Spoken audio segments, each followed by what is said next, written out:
Movie recap, Tagalog here. Isang retiradong boss ng mafia, isang mahusay na pribadong detective na eksperto sa criminal psychology, isang babaeng reporter na handang isugal ang sariling buhay para makapasok sa lungga ng mga kriminal at malutas ang mga kaso, isang kakaibang forensic doctor na halos kasama ng matulog at kumain ng mga bangkay, at isang veteranong pulis na walang kinatatakutan sa langit man o lupa. Ang pagsasama-sama ng 5 kakaibang taong ito ang bumuo sa isang pambihirang pangkat ng mga investigador. Ang tawag sa kanilang grupo ay ang Mad Dog Squad. Sa tuwing lumilitaw ang Mad Dog Squad, nanginginig sa takot ang mga kriminal at nagtatakbuhan upang magtago. Ngayon, samahan natin sila sa kanilang nakakabaliw na paglalakbay sa paglutas ng mga krimen. Noong panahong iyon sa Korea, may isang nakakatakot na organisasyon na dalubhasa sa pagdukot ng tao. Ang target nila ay mga babaeng nagmamaneho ng mamahaling sasakyan. Matapos silang kikilan, pinapatay nila ang mga biktima at winawasak ang mga bangkay. Pagsapit ng gabi, ang pinakamainam na oras para kumilos ang sindikato. Isang kawawang babae ang naging target ng grupo at agad na ibinalita ng media ang kanyang pagkawala. Ngunit kinabukasan ng gabi, isa na namang katulad na insidente ang naganap.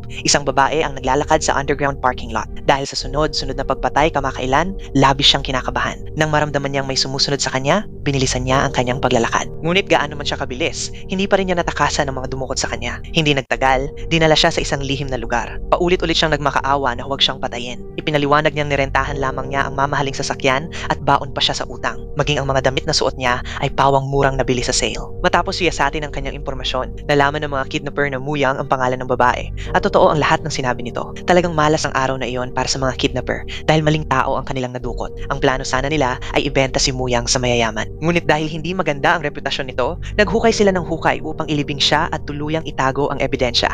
Samantala, lihim na kinukunan ng video ng kaibigan niyang si Takwon ang buong pangyayari. Ngunit bago pa siya makatawag sa pulisya, natuklasan siya ng mga kidnapper at agad ding dinala sa kanilang pinuno. Bilang paghahanda sa ganitong mapanganib na sitwasyon, may dala si Takwon na electric baton. Ngunit dahil napakarami ng kanyang kalaban, wala siyang nagawa at mabilis siyang nalagay sa alanganin. Buti na lang, dumating si Kang Ho sa tamang oras. Isa siya sa pinakamahusay na pulis sa lugar. Huwag na huwag siyang mamaliitin dahil lamang sa kanyang gusgusing anyo. Pagdating sa suntukan at sipa, halos walang makapantay sa kanya. Isa-isang bumagsak ang mga sumugod sa kanya matapos niyang suntukin ang mga ito hanggang mawalan ng malay. Kahit makapal na kahoy na pamalo, kaya niyang salagin gamit lamang ang kanyang mga kamay. Biglang may malakas na ingay na narinig. Maya-maya, isang kidnapper ang nahulog mula sa itaas na palapag. Kasabay nito ang pagdating ni Teddy Jong na may kahanga, hanga at astig na presensya. Si Teddy Jong ay isang retiradong boss ng gang. Sa bawat malalakas niyang suntok, hindi na makaganti ang mga kidnapper. Maging ang kanyang mga tauhan ay bihasa rin sa pakikipaglaban. Matapos mabilis na linisin ng mga halang ang kaluluwa, sinubukan ng pinuno ng sindikato na tumakas, ngunit agad siyang hinarang ni Kang Ho. Dahil hindi ito nakikinig sa maayos na pakiusap, napilitan si Kang Ho na gumamit muli ng dahas. Sa huli, nabuwag ang mapanganib na organisasyon. Ngunit sa halip na makatanggap ng papuri, napagalitan pa si Kang Ho ng kanyang mga superior dahil kumilos siya ng walang pahintulot. Upang makaiwas sa pananagutan, ipinakita ni Kang Ho ang kanyang makapangyarihang itim na card, umaasang palalampasin siya ng kanyang amo sa pagkakataong iyon. Pagkatapos, dumiretso siya sa interrogation room upang kunin ang impormasyon mula kina Takwon at Muyang. Ngunit tuso si Muyang. Naglatag siya ng kondisyon kung gusto ni Kang Ho ang impormasyon, kailangan nitong ibigay sa kanya ang eksklusibong karapatan sa pagbabalita tungkol sa kaso. Upang mas maunawaan ang paraan ng pagkilos ng mga kriminal, pumayag si Kang Ho sa kondisyon ni Muyang. Ngunit nang makuha na niya ang impormasyong kailangan niya, agad niyang binali ang kanyang pangako. Kasama ang kanyang himpilan, nagsagawa si Kang Ho ng press conference upang ipakalat ang mga detalye ng kaso. Dahil dito, nauwi sa wala ang lahat ng pagsisikap ni Muyang. Dahil sa nangyari, nagtanim din ng sama ng loob si Muyang kay Kang Ho. Kasabay nito, tinawagan ng mga tauhan si Kang Ho at pabirong nagtanong kung kaya ba niyang harapin mag-isa ang lahat ng mga gang. Mayabang namang ipinagmalaki ni Kang Ho na pangkaraniwang gawain na lamang para sa kanya ang pagharap sa mga ganoong kalaban. Pagkatapos, nagtungo siya sa isang maliit na bar sa bayan. Ang totoo, si Kang Ho ang tahimik na nagpoprotekta sa lugar na iyon. Lubos na nagpapasalamat si Teddy Jong kay Kang Ho. Kaya naman, tuwing nangangailangan ng tulong si Kang Ho, agad na kumikilos si Teddy Jong. Ngunit bago pa tuluyang humupa ang dating kaso, isa na namang malagim na krimen ang naganap. Isang trahedya ang malapit ng sumapit sa isang guro. Habang humihinto siya upang tumingin sa paligid, biglang sumulpot mula sa likuran ng isang lalaking nakaitim. Bago pa makapag-react ang guro, nasaksak na siya nito. Pagkatapos ng krimen, iniwan ng killer ang sandatang ginamit, kasama ang mga fingerprint nito, at saka tumakas. Nakapagtataka dahil 13 taon na ang nakalipas. Sa parehong lugar ding iyon, isang estudyante sa high school ang brutal na pinaslang gamit ang kutsilyo. Noon, iniwan din ng salarin ang sandata sa pinangyarihan bago umalis. Magkapareho ang paraan ng pagpatay sa dalawang kaso. Sinadya ng killer na iwan ang sandata sa pinangyarihan. Ang eksena ng pagpatay sa guro sa parke ay makikita pa nga bilang isang larawan na nakasabit sa opisina ng pribadong detective na si Takwon.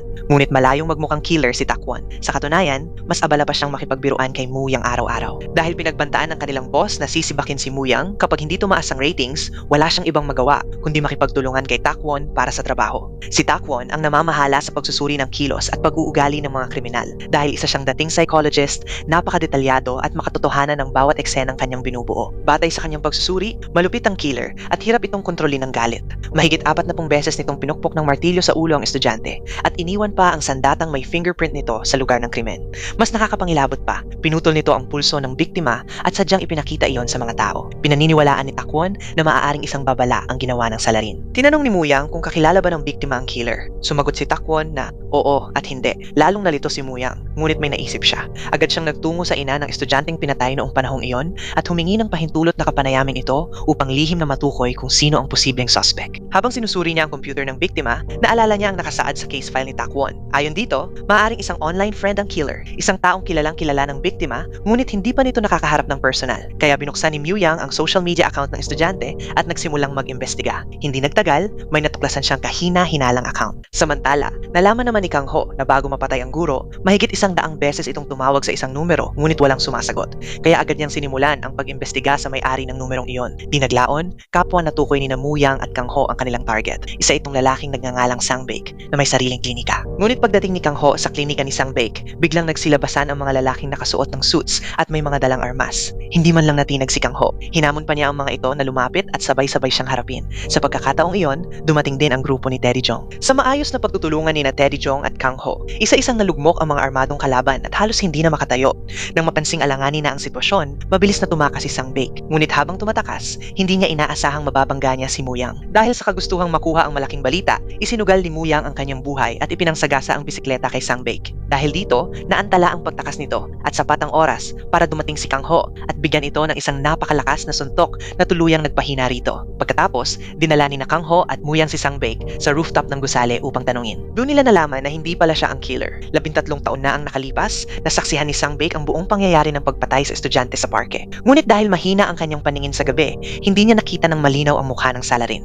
At dahil natakot siyang madamay, pinili niyang manahimik at hindi na nagsumbong sa pulisya. Gayunpaman, wala talagang alam si Sangbake tungkol sa pagpatay sa guro. Matapos makuha ang impormasyong kailangan nila, pinabalik na ni Muyang si Kang Ho kay Sangbake sa himpilan. Parehong naramdaman ni Kang Ho at Muyang na iisang tao lamang ang nasa likod ng dalawang kaso. Nagpa siya si Muyang na kumilos agad. Pinuntahan niya si Takwon at magkasama silang nagtungo sa forensic doctor na si Banshok. Matapos suriin ni Banshok ang bangkay ng pinaslang na guro, mabilis siyang nakabuo ng konklusyon. Batay sa mga sugat ng saksak sa katawan, lahat ng tama ay mula kaliwa patungong kanan. Dahil marami ring pagkakatulad ang dalawang kaso na pag-alaman nilang kaliwete ang killer. Bukod pa rito, parehong dumanas ng matinding pinsala ang mga biktima bago sila namatay. Samantala, ikinumpara naman ni Kang Ho ang mga fingerprint na nakuha sa ebidensya ng dalawang kaso at nakarating din siya sa isang konklusyon. Iisa ang may-ari ng mga fingerprint na natagpuan sa mga sandatang ginamit sa dalawang pagpatay. Ibig sabihin, ang hindi pa nare-resolbang kaso, 13 taon na ang nakalipas at ang kasalukuyang pagpatay sa guro ay gawa ng iisang killer. Sa paglabas nila, muli nilang nakasalubong ang grupo ni Muyang. Tulad ng aso't pusa, hindi nila pinalampas ang pagkakataong asarin ng isa't isa. Hindi nila alam na balang araw ay magiging malapit silang magkakaibigan. Muling inimbestigahan ni Kang Ho si Sangbake. Noong una ay matigas pa rin ang ulo nito at nagmamatigas. Ngunit may sariling paraan si Kang Ho sa pakikitungo sa mga ganitong tao.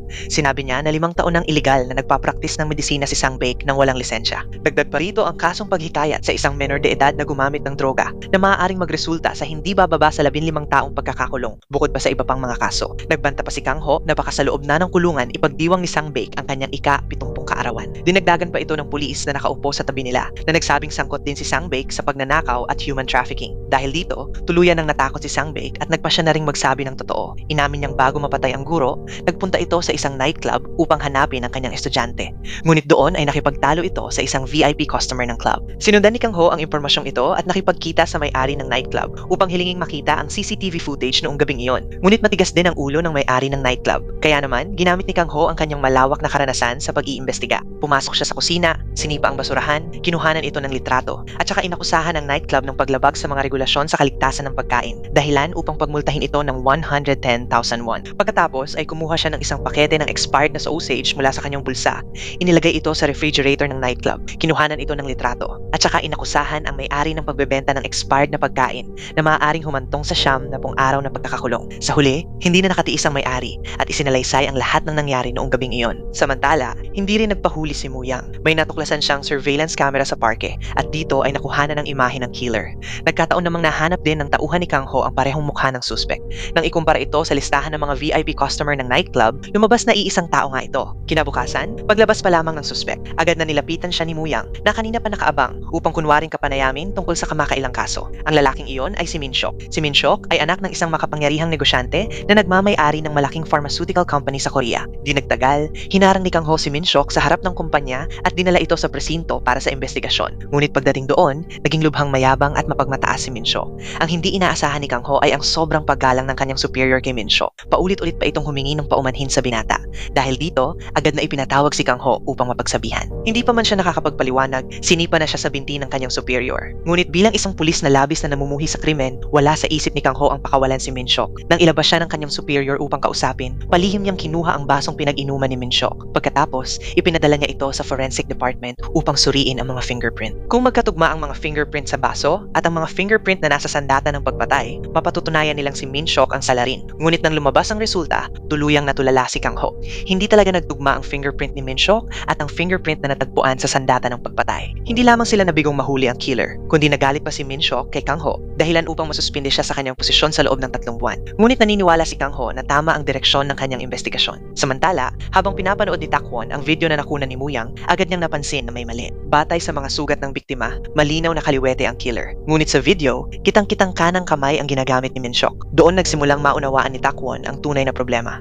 Napagtanto niya na may kambal na kapatid si Min Shok. Kasabay nito, natuklasan din ni Kang Ho ang parehong katotohanan. Lumabas na si Min Shok ay may kambal na nakababatang kapatid na nagngangalang Min Soo. Bagamat 1 minuto lamang ang agwat ng kanilang kapanganakan, 2 araw ang pagitan ng pagkakarehistro ng kanilang mga birth certificate. Dahil dito, hindi matukoy ng pulisya ang fingerprint ng tunay na killer, sapagkat si Min Shok ang nagpapatunay ng fingerprint gamit ang pagkakakilanlan ng kanyang kapatid na si Min Soo. Nang gabing iyon, matagal nang naghihintay si Kang Ho sa harap ng bahay ng suspect at lihim ding sumunod si Muyang. Ngunit dahil sa ingay na ginawa ni Muyang at Kang Ho, na alerto ang gwardya. Mabuti na lamang at nakahanda ang sasakyan ng mga tauhan ni Muyang sa labas. Dahil dito, nakataka sila sa panganib at matagumpay na naibalik sa himpilan ang lihim na video na kanilang nakunan. Sa tulong ng makabagong teknolohiya, sinuri ang galaw ng suspect at ikinumpara ito sa galaw ng killer na makikita sa pinangyarihan ng krimen. Agad na inutusan ni Muyang ang kanyang mga tauhan na ihanda ang artikulo para sa pahayagan. Hinihintay na lamang nila ang art exhibition na dadaluhan ng magkapatid na Min Shok at Min Soo.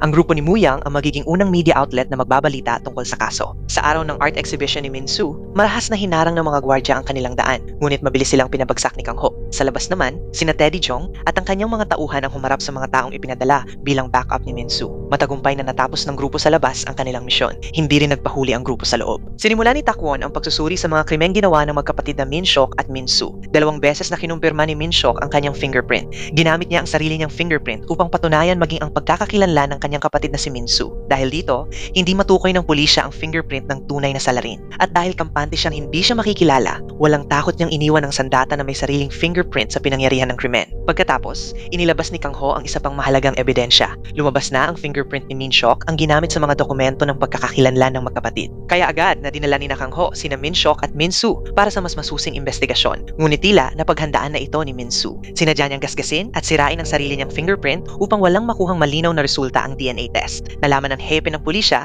na kahit suspendido si Kang Ho ay ipinagpatuloy pa rin ito ang pag-iimbestiga kay Min Soo, kaya pinagalitan niya ito. Ngunit pagkatapos, tahimik siyang umalis at nagpa siyang pagkatiwalaan muli si Kang Ho. Nahihirapan na ang mga pulis. Ilang ulit man silang kumuha ng fingerprint, wala pa rin silang makuhang malinaw na ebidensya. Lumipas na rin ang 48 oras na palugit para sa pag-aresto. Tuwang-tuwa si Min Soo at naghahanda na siyang umalis. Ngunit sa mismong sandaling iyon, inilabas ni Kang Ho ang resulta ng pinakahuling pagsusuri. Eksaktong tumugma ang fingerprint ni Min Soo sa fingerprint na nasa sandata ng pagpatay. Nagulat ng husto si Min Soo. Lumabas na kahit sirain ang fingerprint, hindi ito tuluyang nawawala. Sa loob ng 48 oras, unti-unting naghihilom ang balat at muling lumilitaw ang mga fingerprint. Matapos ang paulit-ulit na pagsusuri at paghahambing, napatunayang ganap na magkapareho ang fingerprint ni Min Soo at ang fingerprint na natagpuan sa sandata ng krimen. Sa huli, ang magkapatid na Min Shok at Min Soo mismo ang nagdala ng kapahamakan sa kanilang sarili. huli. Sa wakas, nalutas ang dalawang kaso ng pagpatay. Hindi nagtagal, ibinalita ng media na nahuli na ang tunay na killer. Ang mga matataas na opisyal na matagal na nagpoprotekta kina Min Shock at Min Soo ay isa-isa ring nakulong. Kinabukasan, nagtungo si Kang Ho sa ospital. Gumastos siya ng malaking halaga upang tulungan at alagaan ang pamilya ng mga biktima. Matapos ang kasong ito, lubos na pinuri si Moo Yang ng kanyang boss. Ngunit si Kang Ho ay nasuspinde sa tungkulin, kaya ang kredito sa paglutas ng kaso ay napunta sa ibang tao. Sa gabi, pumunta si Kang Ho sa isang eskinita upang hanapin ang isang kalbong matandang lalaki. Malamig niyang binalaan ito na, "Dito ka lang." May itinatagong lihim si Kang Ho na walang nakakaalam. Kinabukasan, biglang nabangga ng isang truck ang isang prisoner transport vehicle sa isang kanto. Puno ang sasakyang iyon ng mga mapanganib na killer, kabilang si Minji na sangkot sa serye ng mga pagpatay. Dahil sa matinding banggaan, halos lahat ng nasa loob ng sasakyan ay namatay. Nakita ni Minji ang pagkakataon at pilit na gumapang patungo sa walang malay na bantay. Kinuha niya ang susi at siya mismo ang nagtanggal ng posas. Pagkatapos, ibinigay rin ni Minji ang susi sa kanyang kasama sa selda na si Kang Soo. Mabilis na kumalat ang balita tungkol sa pagtakas ng dalawang kriminal na sina Minji at Kang Soo at agad nagdulot ito ng matinding takot sa buong Seoul. Gaya ng inaasahan, ng gabing iyon ay naging biktima ang isang babaeng nagngangalang Sunhee. Batay sa obserbasyon ni Kang Ho, tiyak na si Minji, isang mapanganib na kriminal na bagong nakatakas, ang may kagagawan. Sinundan si Sunhee ng killer mula sa kanyang trabaho hanggang sa kanyang bahay at doon siya inatake. Nakapagtataka, matapos patayin ng biktima, inilagay pa siya ng salarin sa bathtub at nag-iwan ng marka ng paru-paro sa kanyang leeg. Walang ibang ebidensya na natagpuan sa pinangyarihan ng krimen at pati ang CCTV sa hallway ay sadyang pinutol o pinatay. Noong mga nakaraang taon, may isang killer na pumatay ng 4 na biktima sunod-sunod. Sa lahat ng kaso, palaging may markang paru-paro na iniiwan sa katawan ng mga biktima at pawang mga babae ang target. Ganon din ang pattern sa kasong ito, mula sa uri ng biktima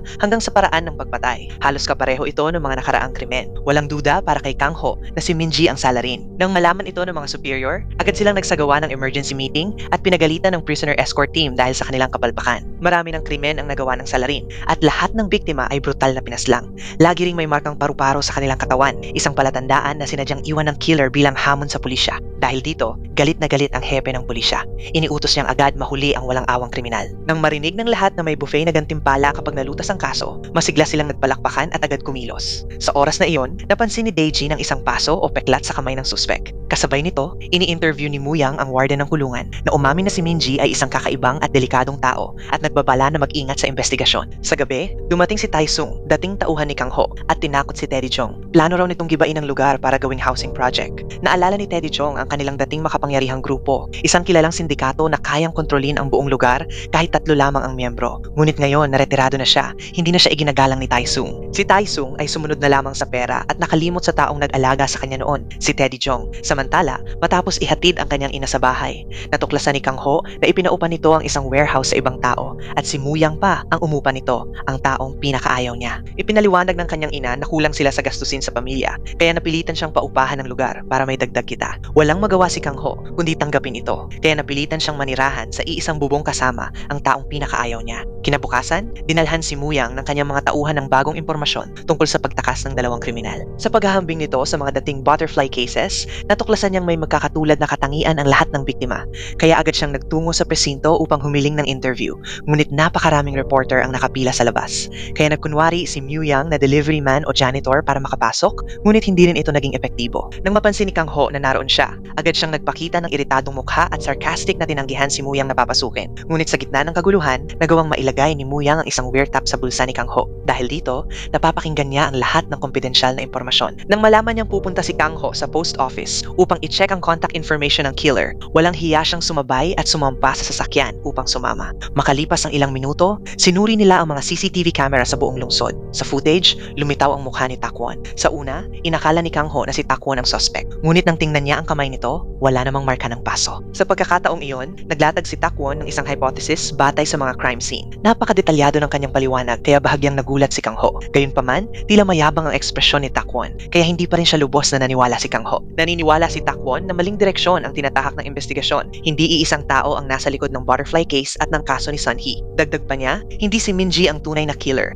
at maaaring siya ay na-frame up lamang. Bumalik sa headquarters, may ibinalita rin si Daejin kay Kang Ho. Ho. Ayon sa kanya, sa mismong oras ng krimen, nakagat sa kamay ang salarin ng biktima. Kasabay nito, ipinakita rin ni Daejin ang video ng pagtakas ni Minji. Dahil sa bagong impormasyong ito, pinuntahan ni Kang Ho ang may-ari ng isang tindahan. Kinumpirma ng may-ari na kahina-hinala talaga si Minji noong araw na iyon. Kahit nakakap at balot ang katawan, nakilala pa rin niya ito bilang wanted na kriminal. Dahil dito, inutusan ni Kang Ho si Daejin na suriin ang mga CCTV sa paligid upang matunton ang lokasyon ni Minji. Dahil kahina-hinala rin ang kilos ni Takwon, isinama rin siya sa listahan ng mga pinaghihinalaan ni Kang Ho. Kaya inutusan niya ang pulisya na palibutan ang bahay ni Takwon at bantayan ang bawat galaw nito upang makita kung may kahina-hinalang kilos. Ngunit dahil dati siyang investigador, agad napansin ni Takwon na sinusundan siya. Sa halip na matakot, pinili pa niyang asarin si Kang Ho. Gayunpaman, hindi si Takwon ang killer. Noong nakaraan, nabiktima siya ng panlilinlang at nawala ang kanyang deposito. Nang lumipat siya sa tirahan, inakala niyang normal na bahay ito, ngunit private residence pala. Dahil naawa ang landlady sa isang lalaking galing probinsya, pinatuloy niya si Takwon kasama ang kanyang anak. Ang anak ng landlady ay si Minji.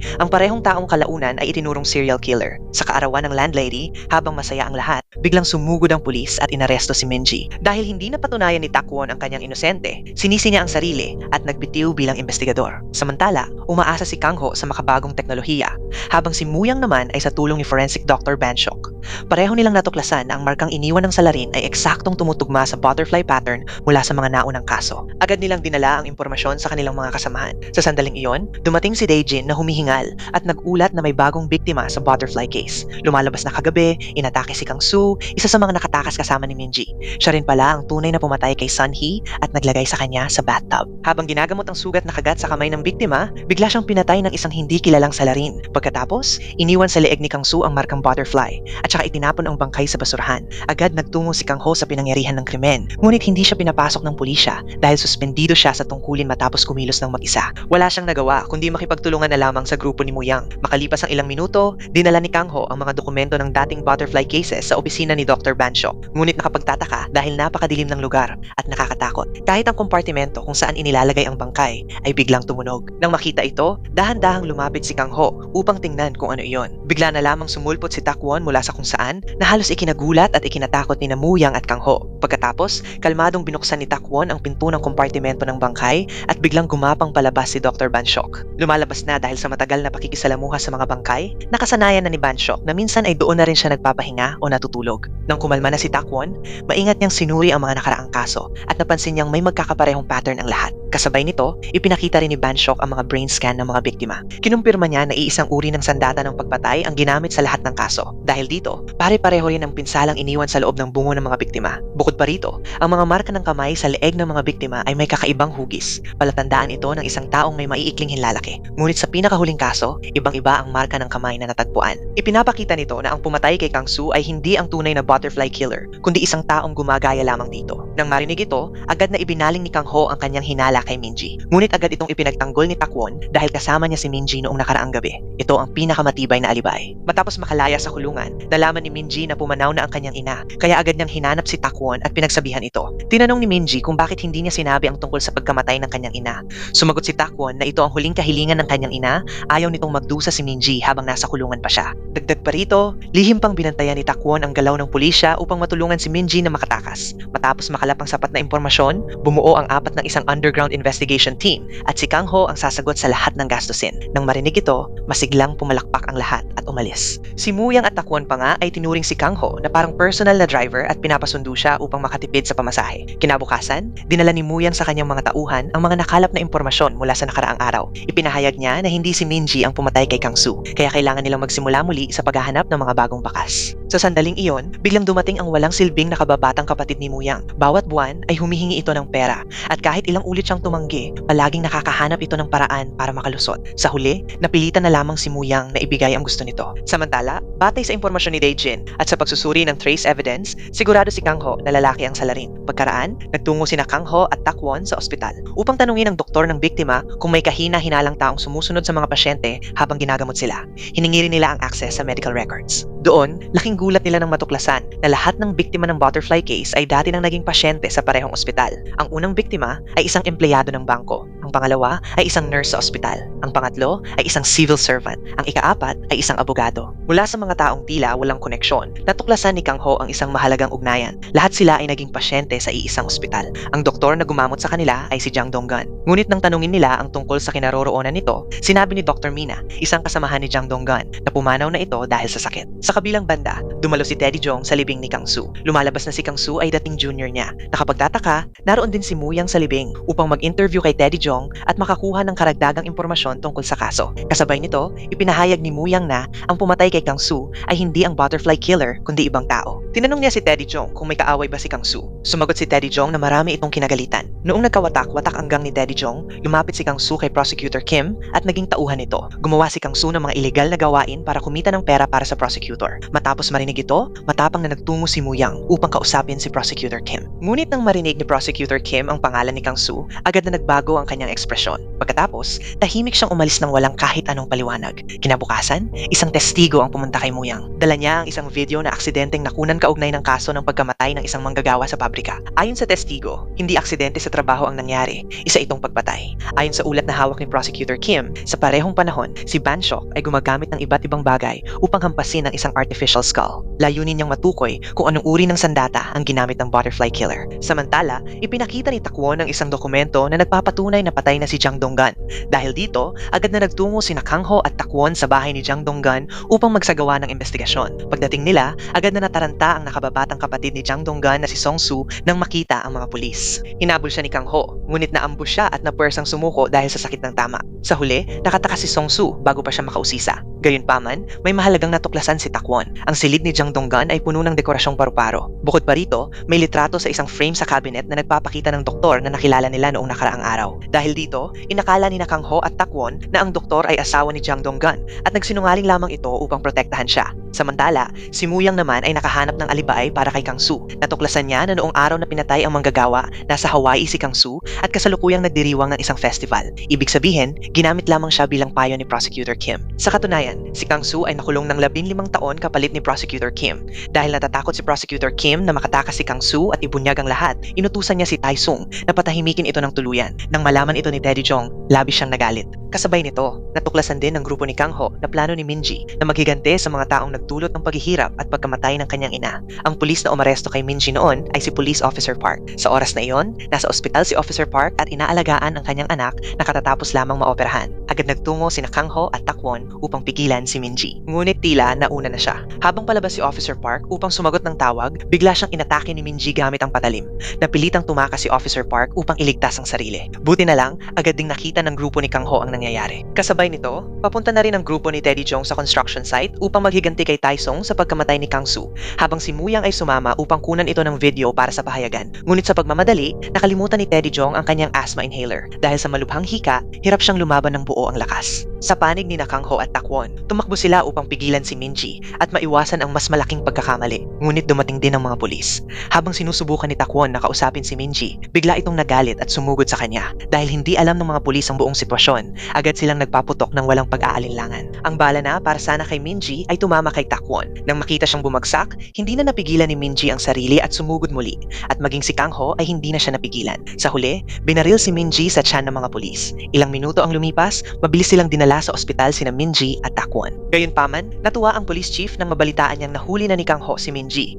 Kahit pilit na ipinaliwanag ni Kang Ho na hindi si Minji ang tunay na salarin, tila hindi ito pinaniwalaan ng hepe. Sa kabilang panig, nagkapuruhan din ang grupo ni Teddy Jong. Sa simula lamang sila malakas, ngunit nang mawalan ng lakas ang kanilang leader, para silang ibong naputol ang pakpak. Nasira rin ang kamera ni Muyang at muntik na siyang mapuruhan sa kaguluhan. Buti na lang, hindi nais ni Tae Sung na manakit ng babae, kaya pinatigil niya ang kanyang mga tauhan. Kasabay nito, nagsagawa ng press conference ang HAPE ng pulisya at opisyal na inanunsyo na nahuli na ang serial killer na si Minji. Ngunit hindi ito ikinatuwa ni Kang Ho dahil alam niyang hindi si Minji ang tunay na salarin sa butterfly murder case. Kinabukasan, nakalabas na ng ospital sina Teddy Jong at ang kanyang mga tauhan. Bago umalis, ipinasa ni Teddy Jong kay Muyang ang lahat ng gastusin sa ospital upang bayaran. Laking gulat ni Muyang nang makita ito. Ngunit siya naman ang nag-udyok kay Teddy Jong na sugurin si Tae Sung, kaya wala siyang magawa kundi akuin ang malaking bayarin. Nang makita ni Teddy Jong ang mga sugatang tauhan niya, humingi siya ng tawad at inanunsyo ang pagbubuwag ng kanilang grupo. Akala niya magiging emosyonal ang tagpong iyon, ngunit pagkasabi pa lang niya, walang alinlangang umalis ang kanyang mga tauhan. Samantala, sa presinto, ipinagdiriwang ng mga pulis ang pagkakahuli kay Minji. Lahat sila ay lumabas upang kumain at uminom,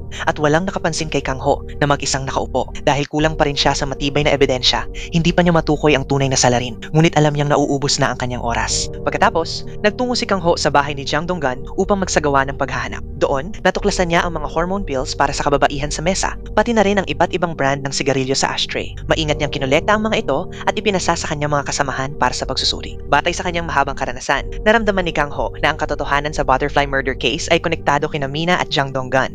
Kaya agad niyang pinuntahan si Dr. Mina at tinanong kung bakit siya nagsinungaling. Ngunit nang tumangging magsalita si Mina, inilatag ni Kang Ho ang kanyang natuklasan. Ayon sa kanya, si Jang Donggan ang pangunahing suspect sa butterfly murder case at noong pinatay si Sun Hee, sinira ni Song Soo ang lahat ng CCTV camera sa paligid. Isa-isang binigkas ni Kang Ho ang mga detalye upang takutin si Mina at pilitin itong magsalita. Sinabi rin niya na kinakalap niya ang ebidensya para ipahuli sina Jang Donggan at Song Soo. Pinayuhan niya si Mina na kung makokontak niya ang dalawa, dapat niya silang hikayatin na sumuko na lamang upang hindi na lumala ang sitwasyon. Samantala, malungkot na nakaupo si Teddy Jong sa parke. Ngunit may isang binata na mas malungkot pa sa kanya dahil siyam, 48 beses na itong bumagsak sa job interview. Sa pagbalik tanaw, si Teddy Jong ay dating kilalang gangster. Ngunit lagi siyang inaasar ni Tai Sung. Sinasabing tapos na ang panahon ng suntukan, pera at kapangyarihan na ang uso ngayon at hawak ito ni Prosecutor Kim. Dahil dito, nakipagkasundo si Teddy Jong kay Prosecutor Kim. Ipinangako niyang siya ang magtatapos ng serbisyo at siya na ang makukulong kapalit ni Kang Soo. Pumayag si Prosecutor Kim nang walang pag-aalinlangan. Ngunit hindi kailanman nagpasalamat si Kang Soo kay Teddy Jong. Sa kabila nito, binalikan ni Teddy Jong ang kanilang pangarap noon na magbukas ng isang red bar. At pagkatapos, makalaya, sinubukan niyang tuparin iyon. Muli rin siyang nag-recruit ng 2 tapat na tauhan. Akala niya ay tuluyan na silang umalis nang ideklara niyang bubuwagin ng grupo, ngunit nanatili pa rin pala sila at masayang nagtatrabaho kasama niya. Dahil dito, muling sumigla si Teddy Jong. Sa kabilang panig, dinala ni Muyang ang video ng pagpatay. Ngunit sa halip na agad itong i-report sa pulisya, mas pinili niyang i-publish muna ito bilang eksklusibong balita upang tumaas ang views at sales na sinang-ayunan naman ng kanyang buong team. Pagkatapos, isinama ni Muyang ang kanyang mga tauhan upang kausapin ang isa pang manggagawa. Gumamit sila ng pagkain bilang alok upang mapagsalita ito. Matapos lamang ang ilang inuman, bahagyang nalasing ang manggagawa at ibinunyag ang lahat ng nangyari noon. Kinabukasan, habang nagbubukas si Tai Sung ng bagong construction site, sinadyang ipaalam ni Muyang ang kanyang kinaroroonan. Sinadya rin niyang ibahagi ang impormasyon tungkol sa isang saksi sa kaso ni Kang Soo sa tauhan ni Tai Sung. Pagkatapos, nagkunwari siyang pupunta upang makipagkita sa saksi. Nang marinig ito ng 2 tauhan ni Tai Sung, agad nila itong iniulat sa kanilang amo. Nang makitang umubra ang kanyang plano, sadyang nag-usap sa gitna ng kalsada sina Muyang at ang saksi. Ang mga tauhan na ipinadala ni Tai Sung ay palihim na sumunod sa kanila. Pagkatapos, isinakay sina Muyang at ang testigo sa isang kotse at dinala sa isang abandonadong bodega. Doon, tinanong ni Muyang ang testigo kung nakita ba nito si Tai Sung noong araw na pinatay si Kang Soo. Agad itong kinumpirma ng testigo. Ngunit ikinagulat nila, hindi man lang kinabahan si Tai Sung, sa halip ay tumawa pa siya na parang iniinsulto si Muyang. Alam na pala ng tusong si Tai Sung ang lahat ng pakulo ni Muyang. Agad niyang tinanggal ang nakatagong kamera sa salamin ni Muyang. Pagkatapos, hinanap at sinira rin ng kanyang mga tauhan ang iba pang kamera na nakalagay kay Muyang. Pagkatapos, inutusan ni Tai Sung ang kanyang mga tao na tapusin si Muyang at ang testigo. Sa sandaling iyon, ginamit ni Muyang ang kanyang ultimate move. Bigla siyang sumigaw ng malakas na ikinagulo ni Tai Sung at hindi niya maintindihan kung parang tunog ba iyon ng kabayo o apoy. Ngunit, biglang dumating si Teddy Jong sa tamang oras. Kahit puno ng sugat ang kanyang mukha, walang sino man sa kanya ang natakot. Sa pagkakataong iyon, may dala na rin siyang inhaler para sa kanyang hika. Sa loob lamang ng maikling oras, madaling napabagsak ni Teddy Jong ang mga tauhan ni Tai Sung. Nang magsitakas ang mga ito, palihim namang kinuha ni Muyang ang kamera na nakatago sa bulsa ng testigo. Kaya sa wakas, hawak na nila ang mahalagang ebidensya. Samantala, hindi na rin nakatiis si Mina sa mga banta ni Kang Ho. Kaya kasama si Song Soo, sumuko sila at nagtungo sa presinto. Akala ni Kang Ho, isisiwalat ni Song Soo ang buong katotohanan. Ngunit laking gulat niya, inamin lamang nito na siya ang sumira ng mga CCTV camera. Itinanggi rin ni Song Soo na tinulungan niya ang kanyang kapatid na si Jang Donggan sa pagpatay. Paulit-ulit pa niyang sinabi na patay na si Jang Donggan. Ibig sabihin, hindi maaaring si Jang Donggan ang salarin sa butterfly murder case. Dagdag pa ni Song Soo, may alibay siya noong araw na pinatay si Sun Hee, nasa internet cafe siya at malinaw itong nakuna ng kamera bandang alas 8 ng gabi. Hindi pa rin naniwala si Kang Ho at inisip na gumagawa lamang ng kwento sina Mina at Song Soo. Alam niyang may mali, ngunit wala pa rin siyang matibay na ebidensya. Pagbalik ni Takwon sa kanilang base, masayang binati siya ng lahat ng happy birthday. Maging si Kang Ho ay pabirong ipinahid ang cake sa mukha ni Takwon, dahilan upang maging mas magaan ang kanilang sandali. Pagkatapos ng selebrasyon, muling bumalik ang grupo sa paghahanap ng tunay na salarin. Si Muyang naman ang inatasang magpalabas ng kontrobersya sa media. Ipinalabas niya sa TV ang wiretape recording ni Taesung mula noong nakaraang araw upang pag-awayin sina Taesung at Prosecutor Kim. Dahil dito, agad na nagpadala ng investigasyon ng pulisya kay Taesung at nagkagulo ang media. Nang mapagtanto ni Taesung na lumalala ang sitwasyon, agad siyang lumuhod at nakiusap kay Prosecutor Kim na iligtas siya. Ngunit para kay Prosecutor Kim, isa lamang siyang gamit na pwedeng itapon kapag wala ng silbi. Dahil dito, nagalit si Taesung at nagbanta na isasama niya si Prosecutor Kim sa pagbagsak niya. Pagkatapos, pumunta siya kay Muyang at nakipagkasundo. Sumang-ayon si Taesung na makipagtulungan kay Muyang para pabagsakin si Prosecutor Kim kapalit ng pagtulong sa kanyang pagtakas. Tinanggap naman ito ni Muyang. Samantala, sa paghahambing ng mga litrato, napansin ni Kang Ho na may kakaibang detalye kay Dr. Mina. Kaya agad siyang nagtungo sa ospital upang kausapin ito. Doon, ipinakita ni Kang Ho ang resulta ng DNA analysis. Batay sa sample ng sigarilyo na nakuha sa bahay ni Jang Donggan, tumugma ito sa DNA ni Mina. Nakapagtataka pa, tumugma rin ito sa DNA ni Jang Donggan. Ibig sabihin, buhay pa si Jang Donggan at nasa harap mismo ni Kang Ho. Batay sa mga larawan, napagtanto rin ni Kang Ho na si Jang Donggan ay nagpalit ng kasarian. Bigla niyang hinila ang benda sa kamay ni Mina at doon lumitaw ang malalim na kagat na sugat mula kay Sunhee. Lumalabas na alam ni Sunhee ang tungkol sa pagbabagong kasarian ni Jang Donggan kaya pinatahimik siya ni Mina. Si Mina ang tunay na butterfly murderer. Ang 4 na biktima niya ay pawang dati niyang pasyente. Lahat sila ay may alam tungkol sa kanyang nakaraan at pagbabagong pagkatao kaya pinatay niya sila upang itago ang kanyang lihim. Nang mabunyag ang katotohanan, tuluyan nang nawalan ng katinuan si Mina. Sa huli, nalutas din ang napakakomplikadong butterfly murder case at tuluyang napawalang sala si Minji. Sa gabi, plano ni Taesung na tumakas papuntang Cambodia. Ngunit nauna na siyang harangan ng grupo ni Teddy Jong upang ipaghiganti si Kang Soo. Sa kabilang panig, patuloy pa rin nagsasalita si Prosecutor Kim sa telebisyon. Nakakagulat, ipinakita sa broadcast ang tunay na footage ng pagpatay sa manggagawa noon. Hindi ito aksidente gaya ng kanyang unang sinabi. Malinaw ring nakita ang mukha ni Prosecutor Kim sa video. Dahil dito, agad siyang inaresto ng pulisya. Sa isang iglap, 2 ibon sa iisang bato ang nangyari. Ginamit ni Muyang ang ebidensyang ibinigay ni Taesung kaya sabay niyang naipahuli ang 2 tiwaling tao at nalinis din ang pangalan ni Kang Soo matapos ang maraming taon ng maling pagkakakulong. Matapos ang kaso, bumisita sina Kang Ho at ang kanyang ina sa puntod ng yumaong ama ni Kang Ho. Doon ay nabunyag na ang ama ni Kang Ho ay ang maalamat na si Ma Dong-seok. Kaya pala, ganoon din ang ugali ni Kang Ho. Namana niya ito. Kinabukasan, hindi umuwi si Gayon, anak ni Ban-seok, pagkatapos ng klase. Dahil sa sobrang pagmamahal, hindi siya nagawang pagalitan ni Ban-seok kahit labis na siyang nag-aalala. Samantala, nagtungo si Kang Ho sa bahay ng kalbong matanda. Ngunit nakapagtataka, ang karaniwang bukas na pinto nito ay nakasarado. Lumalabas na ang kalbong matanda ay nasa lugar kung saan nagmeryenda ang grupo ni Gayon. Doon pa siya mismo ang bumili ng pagkain para sa mga bata. Sinabi niya na wala siyang sariling anak kaya mahal niya ang mga bata. Dahil dito, walang nakahalata ng anumang masama. Ngunit si Gayon ay nakaramdam na may hindi tama. Kaya bago umalis, humiwalay siya sa kanyang mga kaibigan upang tiyakin ang kanyang kutob. Tama nga ang hinala niya, siya pala ang target ng kalbong matanda. Dahil sa takot, mabilis siyang naglakad pa uwi. Ngunit sa isang kanto, bigla siyang isinama ng kung sino. Pagdating ng kalbong matanda, wala na siyang nadatnan. Sa bahay naman, paulit-ulit na nagpapadala ng mensahe si Ban-seok at personal pa siyang nagluto ng paboritong sabaw ng kanyang anak. Ngunit walang sagot si Gayon.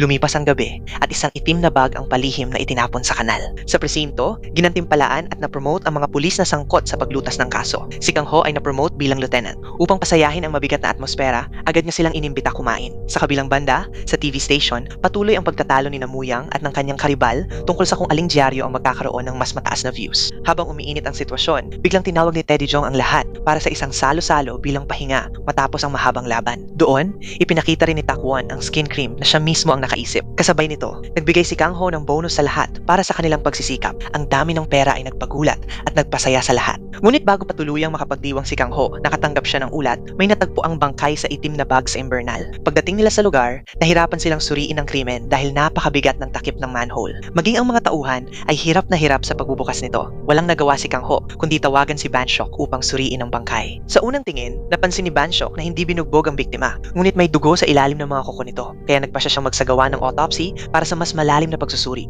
at isinama rin niya ang brain scan upang tingnan kung may abnormalidad. Pagkatapos ng trabaho, umuwi si Ban-seok upang hanapin ang kanyang anak, ngunit wala pa rin si Gayon. Hindi rin ito sumasagot sa telepono. Dahil dito, labis siyang nag-alala at namutla sa takot. Kasabay nito, binisita ni Kang Ho ang kalbong matanda upang balaan itong wag nang magpagala-gala. Kinabukasan, nakipag-ugnayan ng guro ni Gayon kay Ban-seok upang ipaalam na ilang araw na itong hindi pumapasok sa klase. Dagdag pa ng guro, madalas nakikisama si Gayon sa mga tumatakas sa bahay. Nang marinig ito, galit na galit si Ban-seok at muntik ng pagalitan si Gayon sa text. Ngunit sa huli, ay piniling kumalma. Buti na lang, nag-reply si Gayon sa text at sinabi niyang uuwi siya para sa hapunan ngayong gabi. Kahit papaano, gumaan ang pakiramdam ni Ban-seok at nakahinga siya ng kaunti. Kasabay nito, nakatanggap din si Muyang ng ulat tungkol sa isang grupo ng mga batang tumatakas sa kanilang mga tahanan, kaya plano niyang gawing ulat ang kaso ng grupong ito. Samantala, sa headquarters, labis ang lungkot ni Daejin. Agad siyang tinanong ni Kang Ho at doon niya nalaman na ang bangkay na natagpuan sa ilalim ng manhole cover ay ang matalik na kaibigan ni Daejin. Ngunit ang kaso ay ibinigay sa ibang team. Dahil dito, labis na nagalit si Daejin at nakipagtalo sa team leader. Ngunit walang nagbago. Takot ang team leader na maapektuhan si Daejin ng emosyon niya, kaya ipinasa pa rin ang kaso sa ibang grupo. Sa sandaling iyon, may isang binata na dumating upang mag-report na siya ay binugbog at ninakawan. Ngunit hindi ito pinansin ni Daejin dahil ang tanging iniisip niya ay ang kaso ng kanyang kaibigan. Makalipas ang ilang sandali, nagtungo si Daejin sa bahay ng kanyang kaibigan upang magsiyasat. Habang inaalala niya ang nakaraan, naalala niyang siya rin ay madalas mabuli noong bata pa siya. Isa siyang mahina at walang kakayahang lumaban, kaya tinitiis na lamang niya ang lahat. Sa kasalukuyan, sinabi ng may-ari ng inuupahang bahay na umalis na ang kaibigan ni Daejin ilang buwan na ang nakalipas. Dahil wala nang ibang mapuntahan, nagtungo si Daejin sa ospital upang direktang tanungin si Jaemin kung patuloy pa rin ba nitong binubuli si Kiwon at kung may kinalaman siya sa pagkamatay nito dahil ang bangkay ay natagpuan mismo sa imbernal ng ospital kung saan nagtatrabaho si Jaemin. Pagkatapos, sinabi ni Daejin na hahanap siya ng matibay na ebidensya. Ngunit sa halip na matakot, malamig na lamang na umalis si Jaemin. Sa kabilang banda, ini-interview naman ni Muyang ang mga bata. Sinabi niyang kung magbibigay sila ng kapakipakinabang na impormasyon, ililibre niya sila ng masarap na pagkain. At gumana nga ang taktika na ito, isang bata ang umamin tungkol sa isang napakabrutal na Onhi demon. May tattoo si Onhi sa kanang kamay at sinasabing ang mga batang laging tumatakas ay kadalasang nahuhuli niya. Kapag may sino mang gustong umalis sa organisasyon, pinapatahimik niya ito. Di nagtagal, nakatanggap si Muyang ng mensaheng humihingi ng tulong, hinahabol umano siya ni Onhi at balak siyang patayin. Sa gabi, naghintay si Banshok sa pag-uwi ni Gayon, ngunit hindi ito dumating. Kaya nagsimulang makaramdam si Banshok ng matinding panganib. Agad siyang tumakbo sa presinto upang i-report na nawawala ang kanyang anak. Ngunit ang natanggap lamang niya ay malamig na sagot ng pulisya. Akala nila ay tumatakas lang si Gayon kasama ang mga kaibigan at uuwi rin kapag naubusan ng pera. Hindi ito matanggap ni Banshok kaya bumalik siya upang hanapin ang laptop ni Gayon. Pagkatapos, isa-isa niyang kinontak ang mga kaibigan ng kanyang anak, ngunit walang gustong tumulong. Bigla na lamang may nag-text sa kanya na makipagkita kinabukasan at doon daw sasabihin ang kinaroroonan ni Gayon. Kinabukasan, si Kang Ho naman ay naatasang imbestigahan ng ilang pagnanakaw sa lungsod, ngunit ang mga salarin ay mga menor de edad kaya tiningnan niya ang mga CCTV sa paligid. Nakakagulat, napakaingat ng mga suspek, palaging kumikilos sa blind spot ng mga kamera. Kinabukasan, nagtungo si Banshok sa tagpuan ng kakaibang mensahe. Laking gulat niya nang si Muyang pala ang makikita niya roon. Dahil magkakilala sila, dinala siya ni Muyang kay Takwon. Sa analisis ni Takwon, may napansin siyang hindi pangkaraniwan. Sa kabilang banda, si Kang Ho ay nagtungo rin sa pinangyarihan ng pagnanakaw. Doon, nakilala niya ang galaw ng salarin. Bigla na lamang may mga hiker na dumating ng takot, sinasabing may bangkay na nakabaon sa burol. Nakita ring suot ng bangkay ang bracelet ng anak ni Banshok. Kasabay nito, natagpuan din ng pulisya ang sandata ng krimen, isang kutsilyo. Di nagtagal, dumating din si Banshok sa lugar. Habang nakatayo sa harap ng bangkay na inaakalang anak niya, nanginginig ang kanyang buong katawan sa takot. Personal niyang isinagawa ang pagsusuri sa bangkay at napag-alaman niyang hindi lalampas sa 2 araw ang nakalipas mula nang ito ay pinatay. Ang katawan ng biktima ay puno ng pasa at sugat. Halos lahat ng buto nito ay nabali at may saksak din sa tiyan. Ngunit ang saksak sa tiyan ay hindi pala ang pangunahing sanhi ng pagkamatay. Kaya naman, nagtaka ang mga investigador, bakit kailangang saksakin pa siya sa tiyan? Isang beses lamang ang saksak at sadyang iniwan pa ng salarin ang ginamit na patalim sa pinangyarihan ng krimen. Dahil menor de edad ang biktima, wala ring makuhang fingerprints na magpapakilala sa kanya. Bukod pa rito, wasak na wasak ang mukha nito dahil sa bugbog. Kaya ang tanging paraan para makumpirma ang kanyang pagkakakilanlan ay ang muling pagbuo ng kanyang mukha. Sa pamamagitan ng hugis ng buto ng bungo, na-reconstruct ng computer ang mukha ng biktima at nakumpirma ang kanyang identity. Ngunit nang lumabas ang resulta, halos matulala si Banshok sa takot. Ang biktima ay si Mutake, ang tanging kaibigan na dinala ni Gayon sa kanilang bahay. Si Mutake rin pala ang kasintahan ni Gayon. Hindi naman tutol si Banshok dahil mukhang mabait naman ang binata. Habang tinitingnan ni Muyang ang personal page ni Gayon at binabasa ang mga komento sa mga post nito, napansin niya ang isang grupong paulit-ulit na lumilitaw. Biglang naalala ni Muyang ang mga batang nakausap niya noon. Kumakalat pala ang chismis tungkol sa isang grupong tinatawag na Demon Group. Ayon sa kwento, ang leader nilang si Onhi ay nagpapagawa sa mga miyembro ng sunod na pagpatay bilang bahagi ng rotational killing para raw mas tumibay ang kanilang samahan. Kapag may miyembrong gustong umalis, pinapatay ito ni Onhi. Sa gitna ng investigasyon, dumating na naman ang pabigat na nakababatang kapatid ni Mu, yang upang manghingi ng pera. Dahil sa hiya at inis, agad niya itong pinalabas. Wala siyang nagawa kundi bigyan ito ng kaunting pera para lang matigil ang gulo. Samantala, sinundan naman ni Kang Ho ang dinaanan ni Gayon at nagulat siya nang makita ang kalbong matanda na palihim na nagmamasid sa paligid. Tila sinusundan pa nito si Gayon. Galit na lumapit si Kang Ho upang komprontahin siya, ngunit kalmado lamang ang sagot ng matanda. Ipinaliwanag niya na nagkataon lamang na pareho ang kanilang ruta papunta sa pagbili ng gamot. Nang mapansin niyang natatakot si Gayon, sinundan niya ito para sana alamin kung ano ang problema. Ngunit nang makarating sila sa sangandaan, bigla na na lamang na wala si Gayon. Nagbigay pa ng mahalagang paalala ang kalbong matanda. Kapag may mabangis na hayop na humahabol sa kanyang biktima, hindi ito basta sumusugod. Sa halip, nagtatago ito o kaya'y hinihila ang biktima sa isang lugar na inihanda na niya. Dahil dito, mas tumataas ang tsansa niyang manalo. Dahil dito, napagtanto ni Kang Ho na totoo ang sinasabi ng matanda. Sa mas malalim na bahagi ng lugar, nakakita si Kang Ho ng bagong bakas. Doon niya napansin na maiiwasan pala ng salarin ang karamihan sa CCTV camera sa pamamagitan ng rutang ito. Ngunit nakakuha pa rin siya ng isang recording. Sa pagkuha ng footage, napansin niya na palaging may dalang payong ang salarin at nakaitim lahat ng kasuotan. Ngunit isang tao ang naiiba, isang binatang nakasuot ng kapansin-pansing asul na damit. Samantala, nagtungo rin si Muyang sa bilangguan upang makapanayam ang isang biktima ng pangingikil ni Onhee. Nakapagtataka, ang biktimang iyon ay may kaparehong saksak din sa tiyan na iniwan ni Onhee. Walang gustong magsalita tungkol sa tunay na kinaroroonan ni Onhee, kaya ang biktima ay umamin lamang upang makapagtago sa loob ng kulungan at makaiwas sa paghihiganti ng grupo. Kasunod nito, ikinuwento rin ng isang matandang nagtitinda ng kimbap sa kalsada. Isa rin pala siyang dating biktima ng organisasyon ni Onhee. Noong pauwi siya isang gabi, siya ay pinagbantaang kikilan. Malupit na inutusan ni Onhee ang kanyang mga tauhan na asikasuhin ng matanda. Bagamat labis ang kanyang paghihirap, milagrosong nakaligtas pa rin siya. Habang wala sa malay, narinig pa ng matanda ang usapan ng grupo. Pinagbubulungan pa ni Onhee ang kanyang mga tauhan na ituring ang matanda na parang ama, habang tinatanong ng may halong kabuktutan kung kaya ba nilang patayin ang sarili nilang ama. Ang nakakatakot na boses na iyon ay parang demonyo, at hanggang ngayon ay hindi pa rin ito makalimutan ng matanda. Sa kabilang panig, patuloy pa rin hinahanap ni Banshok si Gayon. Nakipagkita siya sa bawat malalapit na kaibigan nito upang magtanong, ngunit wala pa rin siyang nakuha na pakinabang na impormasyon. Kasabay nito, nabunyag din ang kinaroroonan ni Gayon. Si Gayon ay ikinukulong sa isang madilim na lugar kung saan ang tanging kaharap niya ay isang lalaki na panay ang panunokso sa kanya. Kinabukasan, habang papunta si Kang Ho sa investigasyon, napansin niyang nakatulog pala sa ospital ang kanyang tauhan na si Daejin. Hanggang ngayon, pilit pa ring hinahanap ni Daejin ang hustisya para sa kanyang yumaong kaibigan. Nakatanggap si Kang Ho ng tawag mula sa forensic team. Lumabas na ang DNA results ng bangkay na natagpuan sa ilalim ng manhole malapit sa ospital at ng bangkay na natagpuan sa gilid ng bundok ay magkapatid. Dahil dito, lalo pang naging magulo at misteryoso ang kaso. Sa gabi, nakatanggap si Kang Ho ng ulat tungkol sa isang kaso ng pangingikil. Agad siyang rumesponde sa pinangyarihan at nagulat nang makitang si Takwon pala ang binubuli ng mga kabataan. Sa simula, nagmalakas ang loob ng mga bata dahil sa dami nila at nag-astang walang takot. Ngunit hindi sila pinatawad ni Kang Ho. Ilang simpleng suntok lang ay agad silang napabagsak. Makalipas ang ilang minuto, dumating din ang grupo ni Teddy Chong at tinulungan siyang linisin ang natitirang kaguluhan. Sa huli, ang buong grupo ng mga bata ay isinakay sa sasakyan ni Kang Ho at dinala sa headquarters. Dahil marami sila, pinahirapan sila ng team leader, ngunit iginiit pa rin ni Kang Ho na siya ang bahala sa sitwasyon. Sa kalaunan, sa ilang piraso lamang ng mabangong pritong manok, tahimik na umupo at sumunod ang mga bata. Biglang napansin ni Kang Ho na may isang kahina-hinalang bata sa grupo. Nakasuot ito ng asul na jacket na kapareho ng nakita niya sa CCTV footage ng batang may dalang payong noong nakaraang araw. Dahil dito, agad niya itong hinila para sa interogasyon. Ang batang nakaasul na damit ay si Sungguk. Dahil sa kanyang kabataang pagkakamali, labis niyang pinagsisihan ang kanyang ginawa. Tinanong siya ni Kang Ho kung nasaan si Onhee. Natakot si Sungguk at hindi agad makasagot. Ngunit sa patuloy na paghimok ni Kang Ho, pumayag din siyang magsalita at tumulong. Ikinuwento ni Sungguk na ang utak ng grupo ay isang lalaking tinatawag na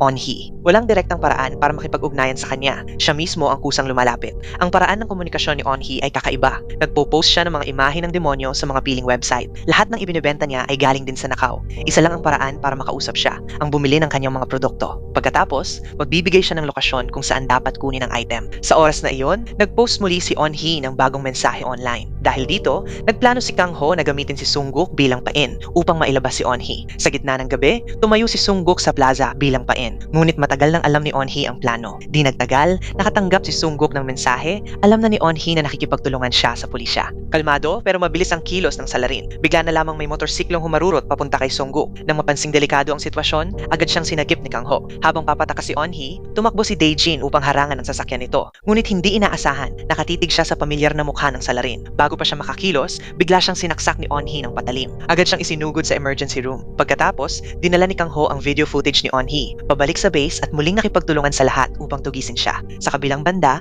nagsimulang paghinalaan ng pulisya si Gayon bilang posibleng salarin. Nang marinig ito, galit na galit si Banshok. Pumanig din si Muyang kay Banshok, kaya lalo pang nahirapan si Kang Ho dahil wala pa ring alibay si Gayon at patuloy pa rin itong nawawala. Di nagtagal, dinala ni Muyang kay Takwon ang mga panayam sa mga biktima ni Onhee. Matapos itong panoorin, napansin ni Takwon na may hindi tugma. Sa pamamagitan ng pagmamarka sa mga pattern ng galaw ng organisasyong Onhi, natukoy ni Takwon ang pinagtataguan ng mapanganib na grupong ito. Di nagtagal, hiniling ni Muyang sa grupo ni Teddy Jong na sumama sa operasyon. Isang lugar ito na tirahan ng mga batang tumatakas sa bahay. Ngunit kahit matagal nilang hinanap ang lugar, wala pa rin silang natagpo ang kahina-hinala. Samantala, kinuha ni Banshok ang fingerprints ni Gayon mula sa computer na madalas nitong gamitin at ikinumpara ito sa fingerprint sa murder weapon. Ang resulta ay ikinagulat niya ng husto. Halos magkapareho ang mga fingerprint.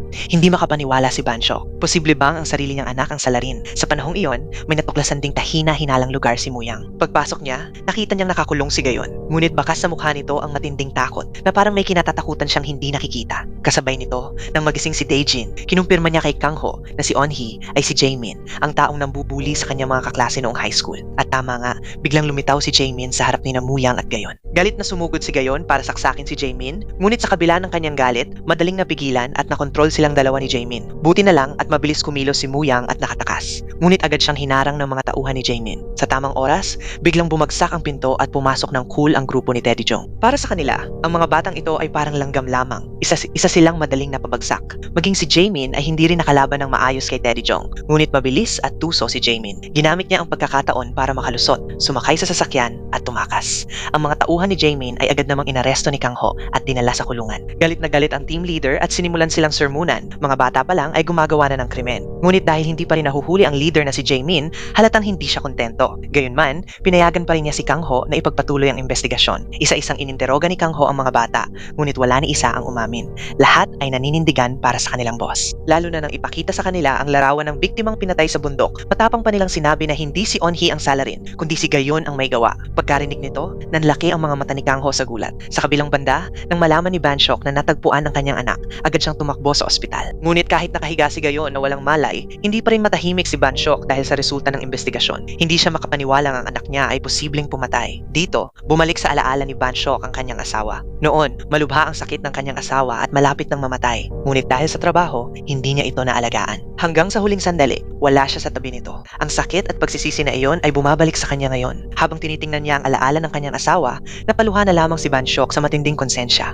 Ang tanging dahilan kung bakit siya patuloy na nabubuhay ay si Gayon. Ilang sandali lang, dumating din si Kang Ho sa ospital upang bisitahin si Gayon. Kasabay nito, nais niyang kumpirmahin kung siya ba talaga ang salarin. Nang malaman ito ni Banshok, labis siyang natakot at nakiusap na pakinggan muna ang paliwanag ni Gayon dahil naniniwala siyang hindi kailanman magagawa ng anak niya ang ganoong krimen. Ayon kay Gayon, ang boyfriend niyang si Mutake ay miyembro rin ng Onhi organization. Ngunit dahil mabuti ang kanyang kalooban, gusto na niyang tumalikod sa grupo. Ito ang natuklasan ni Onhi, kaya dinukot si Gayon at ikinulong. Sa kabilang selda, si Mutake ay pinapalo at pinahihirapan. Posibleng ang sapatos ni Mutake ay naiwan pa sa pinangyarihan ng krimen. Sa gabi, patuloy na pinipilit ng mga kasamahan si Muyang na i-publish ang balita tungkol sa Onhi organization. Ngunit nanindigan si Muyang na hindi siya maglalabas ng impormasyon hanggat walang matibay na ebidensya. Ipinangako niyang siya mismo ang hahanap kay Onhi bago ito ilabas sa media. Samantala, bumalik si Kang Ho sa pinangyarihan ng krimen. At tama nga si Gayon, natagpuan niya roon ang sapatos ni Mutake na may bakas ng dugo. Pagkatapos, bumisita si Kang Ho kay Daejin. Hanggang ngayon, hindi pa rin lubos ang kanyang paggaling, kaya si Kang Ho na mismo ang nagpakain sa kanya ng paisa-isa.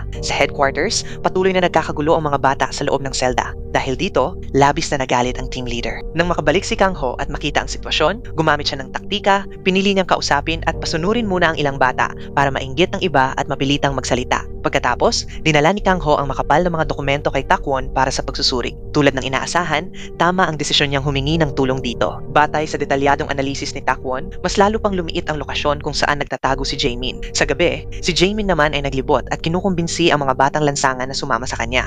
Dahil sa kanyang kasanayan sa pagnanakaw at labis na kalupitan, madaling napasunod ng takot ang mga batang ito. Samantala, si Muyang ay nagtungo rin sa ospital upang kapanayamin ang mga babaeng estudyanteng dinukot ni Jaemin. Nang makita niya ang kanilang mga sugatang mukha at takot na mga mata, labis siyang naawa. Kasabay nito, upang matukoy ang eksaktong kinaroroonan ni Jaemin, kinailangan ni Kang Ho at Muyang na humingi ng tulong kay Teddy Jong. Isang tawag lang ng dating gangster, agad na nagtipo ng lahat ng kanyang mga tauhan. Ang mga tauhan ni Teddy Jong ay mula sa iba't ibang uri ng trabaho at pinagmulan sa lipunan. Matapos silang pakainin, agad silang kumilos at naghiwa-hiwalay para sa operasyon. Di nagtagal, natuntun nila si Jaemin. Agad nila itong hinabol na parang kuneho hanggang sa maipit ito sa isang makitid na eskinita na hindi abot ng CCTV. Ang tanging layunin ni Kang Ho ay parusahan ang hamak na kriminal na ito. Nang makita ni Jaemin na isang pulis lamang ang kaharap niya, mayabang siyang bumunot ng kutsilyo at nangutya. Ngunit mabilis siyang napamukaan ng tadhana. Ilang suntok at sipa lamang mula kay Kang Ho ay agad siyang bumagsak at nawalan ng malay. Kasunod nito, ibinahagi ni Gayon ang mahalagang impormasyon. Sapat na raw bigyan ng mga bata ng mga kupon at kusa na silang susunod. Kaya agad na ipinasok ang mga kupon sa selda. Ngunit sa likod ng mga iyon ay mga mensahe mula sa mga biktima. Nang mapagtanto ng mga bata na naligaw sila ng landas, labis silang nagsisi at tumulong na ibunyag ang lahat ng krimen ni On-hee. Dahil dito, nakalap ni Kang Ho ang sapat na ebidensya upang ipakulong si On-hee. Matapos ang lahat, pumunta si Gayon sa pinagtatrabahuhan ng kanyang ama. Sa pagbalik, tanaw sa lahat ng pinagdaanan, mahigpit na nagyakap ang mag-ama. Nangako rin si Gayon na mas makikinig na siya sa kanyang ama mula ngayon. Samantala, dahil walang kamag-anak ang yumaong kaibigan ni Dae-jin, mag-isa niyang inasikaso ang libing nito. Ngunit di nagtagal, dumating ang grupo ni Kang Ho upang magbigay ng suporta at pakikiramay. Maging si Teddy Jong ay nagdala pa ng pagkain upang aliwin si Dae-jin. Lumipas ang gabi ng mapayapa. Kinabukasan, isang bagong kaso ang muling lumitaw. Nakita ni Kang Ho ang pamilyar na paraan ng krimen. Parang muling bumalik ang kasaysayan. 15 taon na ang nakalipas, noong bago pa lamang siya sa serbisyo, ang unang kaso na hinawakan niya ay isang serye ng brutal na pagpatay. Sa simula, halos masuka siya sa pagkakita ng bangkay. Ngunit iyon din ang kaso na humubog sa kanya bilang pulis. Ang mga biktima noon ay may iisang pattern, pinutol at minarkahan gamit ang parisukat na tela, at may malulupit na sugat na tila pinaglaruan sila ng salarin hanggang sa mamatay. Sa pinakahuling insidente, isang batang babae ang nakaligtas, ngunit napunta sa mental hospital at lubhang na trauma hanggang sa mag-hallucinate na siya at sumigaw ng walang tigil. Sa patuloy na pag-follow ng mga lead ng pulis, nagtungo si Kang Ho sa isang maliit na bahay sa Eskinita. Doon niya muling nakilala ang kalbong matanda. Sa unang tingin, hindi pa rin siya makapaniwala na ang matandang ito ang salarin. Ano nga ba ang magagawa ng isang mahinang matanda? Ngunit nang suriin niya ang mga larawan ng mga lumang kaso, napansin niyang palaging naroroon ang kalbong matanda sa pinangyarihan ng krimen. Kung hindi man siya ang salarin, malinaw na may malalim siyang koneksyon sa kaso. Dahil dito, agad na sinalakay ng 12-dosenang pulis ang bahay ng kalbong matanda. Sa banyo, biglang napansin ni Kang Ho ang mantsa ng dugo sa dingding. Dahil dito, agad niyang dinala ang kalbong matanda para sa interogasyon. Ngunit sa mga tanong ni Kang Ho, tila naguluhan lamang ang matanda at wala itong maintindihan. Makalipas ang ilang minuto, lumabas ang resulta ng pagsusuri sa dugo. Lumabas na ang dugo ay mula sa pulmonya ng asawa ng kalbong matanda. Dahil sa hiya, personal na ihinatid ni Kang Ho ang matanda pa uwi. Ngunit habang nasa biyahe, biglang nagpa-drop off ang kalbong matanda. Bago bumaba, iniwan pa nito ang isang sulat na tila may babala tungkol sa maswerteng batang babae na nakaligtas. Nang makita ni Kang Ho ang malamig na tingin ng matanda, agad siyang tumakbo papunta sa ospital upang tingnan ang batang tinutukoy nito. Ngunit pagdating niya roon, wala na ang bata. Nagkataon naman na nakita niya ang kalbong matanda na kumukuha ng gamot. Dahil dito, lumakas ang hinala ni Kang Ho at sinundan niya ito upang kumprontahin. Ngunit dahil wala siyang sapat na ebidensya, napilitan siyang hayaan muna ito. Pagkatapos, nagtungo si Kang Ho sa bahay ng bata upang alamin ang nangyari. Subalit, sinabi ng may-ari na lumipat na raw ang bata kasama ang ina nito. Kaya wala siyang nagawa, kundi bumalik sa headquarters upang ipagpatuloy ang investigasyon. Buong magdamag na inisa-isa ni Kang Ho ang mga lumang videotape. Kinaumagahan, natuklasan niyang nagsinungaling ang kalbong matanda. Malinaw sa ebidensya na ang biktima ay talagang pumunta sa shoe repair shop nito. Ngunit nang puntahan ito ni Kang Ho, tila ba walang maalala ang matanda at itinangging kaya niyang matandaan ang lahat ng babaeng customer niya dahil sa katandaan. Sa inis, hinila siya ni Kang Ho palabas na agad nagdulot ng matinding reaksyon ng publiko. Dahil dito, sinuspindi si Kang Ho sa loob ng 3 buwan. Ngunit hindi siya sumuko, patuloy pa rin niyang binabantayan at pinupuntahan ang shoe repair shop ng matanda sa mga sumunod na taon upang paalalahanan ito. Bumalik sa kasalukuyan,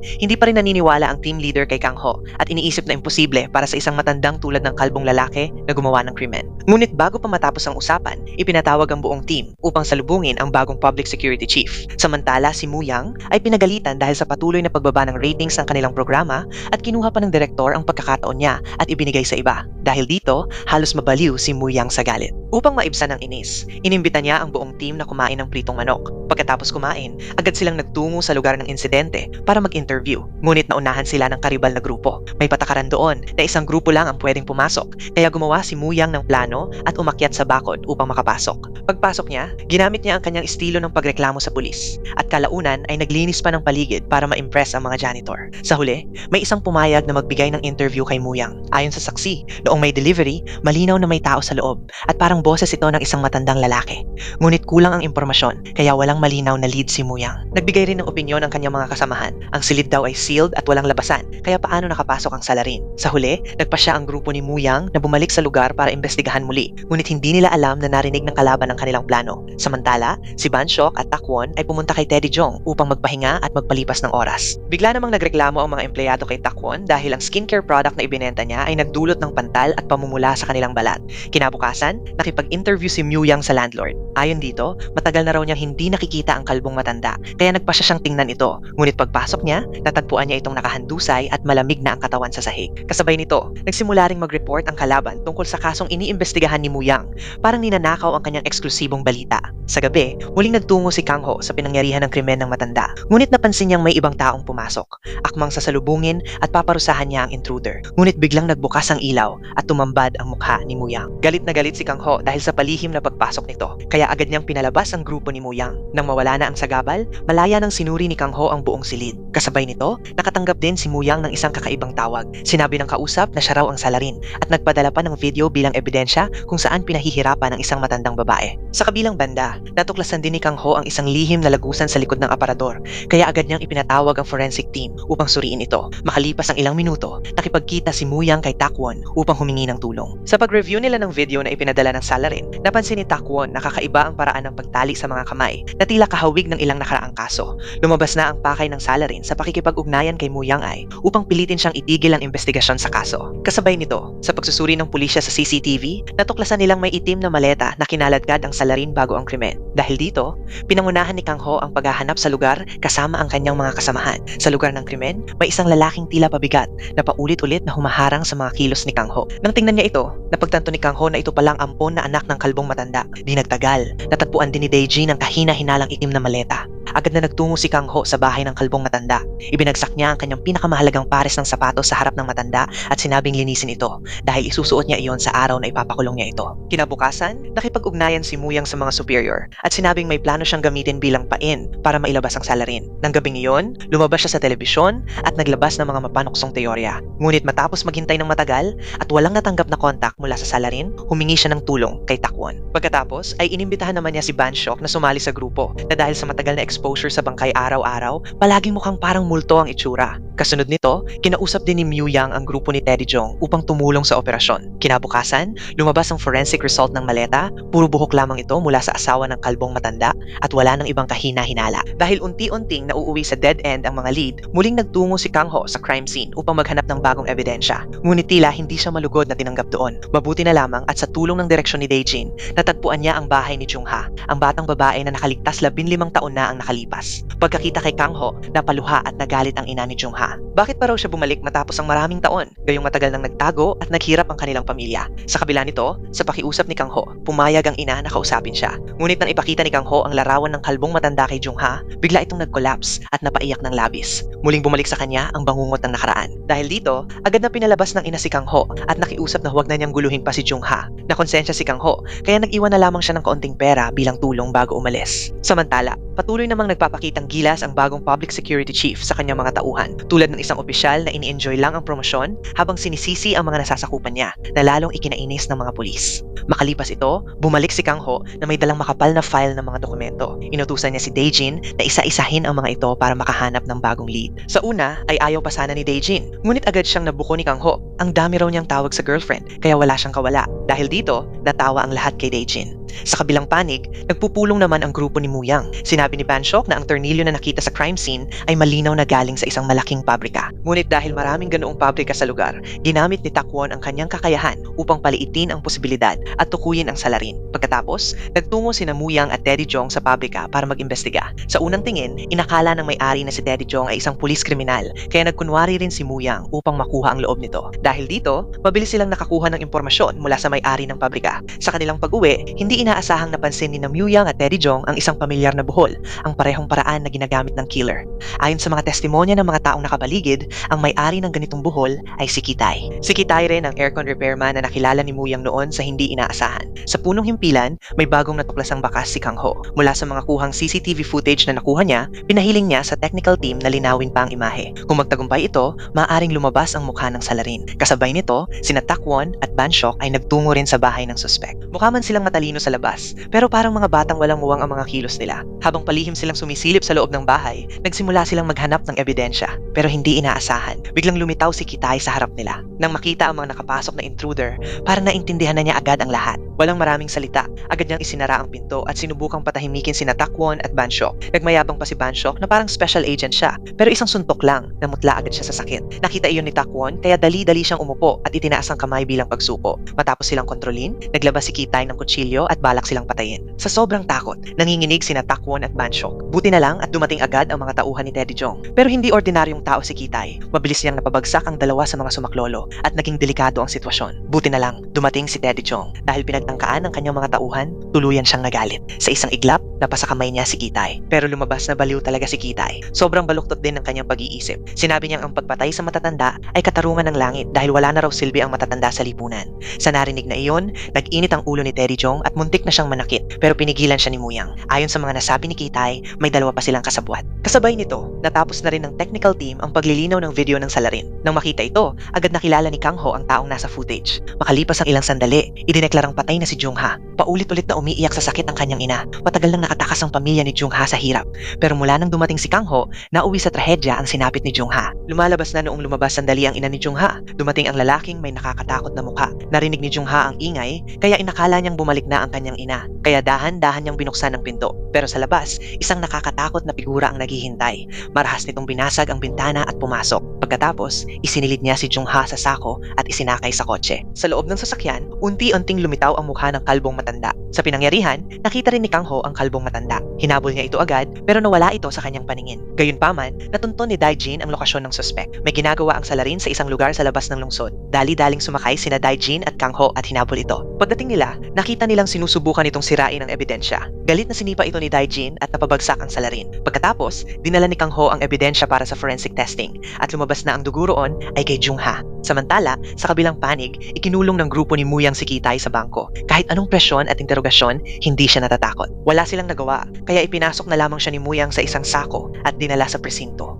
Agad ding kumalat sa media ang balita at pinuri pa ang hepe ng pulisya. Akala ng hepe ay sumang-ayon si Muyang na isara na ang kaso, kaya ibinigay niya ito sa pulisya. Pero hindi nila alam, may hawak pang alas si Muyang, isang video ni Kitay na nagsasabing may kasabwat siya. Sa interrogation room, patuloy namang ipinapakita ni Kang Ho ang mga larawan ng biktima para ipilit ang katotohanan. Nang makita ang mga ito, tuluyang sumuko si Kitay at inamin ang kasalanan. Pero nang ipakita sa kanya ang larawan ng kalbong matanda, bigla siyang natakot at sumiksik sa sulok ng silid. Nang marinig ang balita, agad na dumating ang hepe ng pulisya at pinagalitan si Kang Ho. Ayon sa kanya, dahil nahuli na ang idiot, tapos na raw ang kaso. Wala na raw dapat gulo at hayaan na lang ang publiko na magulat. Dagdag pa niya, kung patuloy pa ang investigasyon, baka hindi siya ma-promote. Dahil dito, lalong nainis si Kang Ho at agad na nagreklamo sa team leader. Pero wala ring nagawa ang team leader. Kinagabihan, in-upload ni Muyang ang video ng interogasyon kay Kitay. Kasabay nito, inilabas din niya ang impormasyon tungkol sa posibleng kasabwat sa serye ng krimen. Dahil dito, biglang tumaas ang views ng kanilang ulat. Samantala, pinanood ng kalbong matanda ang litrato ni Muyang habang abala itong naglalaro ng kutsilyo. Kinabukasan, nang malaman ng pulisya na sinabi ni Muyang na may kasabwat si Kitay,